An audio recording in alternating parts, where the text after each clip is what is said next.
Di sela pelaksanaan The Third International Conference on Nutrition and Public Health 2026 yang digelar Fakultas Kesehatan Masyarakat Universitas Hasanuddin di Unhas Hotel and Convention pada 8 hingga 9 April 2026 lalu, kesiapan Satuan Pelayanan Pemenuhan Gizi atau SPPG Unhas turut menjadi perhatian. Di tengah pembahasan isu gizi global dalam konferensi tersebut, Kepala Kantor Pelayanan Pemenuhan Gizi Makassar, Handayani SKM MPH, menyampaikan tanggapan terkait kesiapan operasional Satuan Pelayanan Pemenuhan Gizi SPPG Unhas sebagai bagian dari dukungan terhadap program makan bergizi gratis.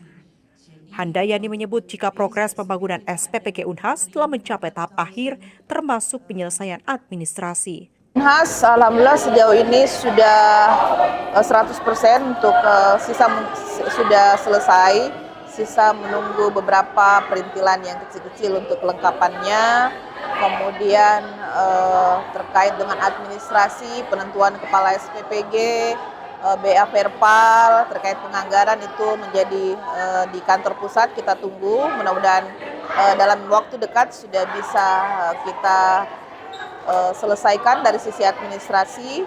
Calon ahli gizi, akuntan juga sudah ada referensi dari kampus yang nantinya menjadi bagian dari SPPG ini. Relawan juga sudah direkrut oleh pihak Unhas yang akan bekerja membantu dalam produksi makan bergizi gratis.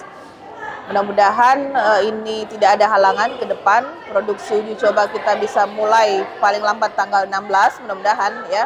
Paling lambat kita bisa uji coba tanggal 16 paling lambat, dan bisa operasional diresmikan tanggal 28 April disesuaikan dengan kunjungan Bapak Menteri Pendidikan. Kunjungan dari Menteri Pendidikan, dan mudah-mudahan kalau tidak ada halangan Kepala Badan Gizi Nasional juga bisa hadir. Handayani menambahkan sumber daya manusia yang akan terlibat dalam operasional SPPG Unhas juga telah dipersiapkan, termasuk tenaga ahli dan relawan dari Universitas Hasanuddin. Rencananya uji coba operasional segera dilakukan sebelum peresmian yang dijadwalkan pada akhir April 2026.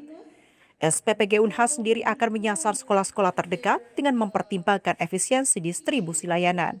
Sasarannya sama dengan SPPG yang lain, jadi sasaran ada sekolah yang terdekat dari Unhas. Jadi kan kalau kami untuk pengantaran distribusi itu adalah maksimal 30 menit untuk perjalanan atau 6 km.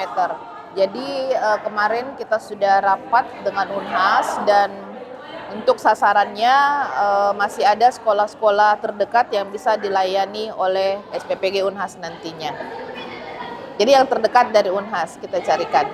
Pertimbangannya artinya kan misalnya katakanlah untuk wilayah Kecamatan Taman Rea, berapa jumlah penerima manfaatnya, berapa SPPG yang bisa melayani, kenapa ini dibikin SPPG Unhas, selain mungkin juga karena Unhas ingin berkontribusi secara langsung terhadap program MBG, tapi juga terkait dengan kita masih membutuhkan SPPG untuk melayani penerima manfaat yang belum terlayani oleh SPPG yang lain.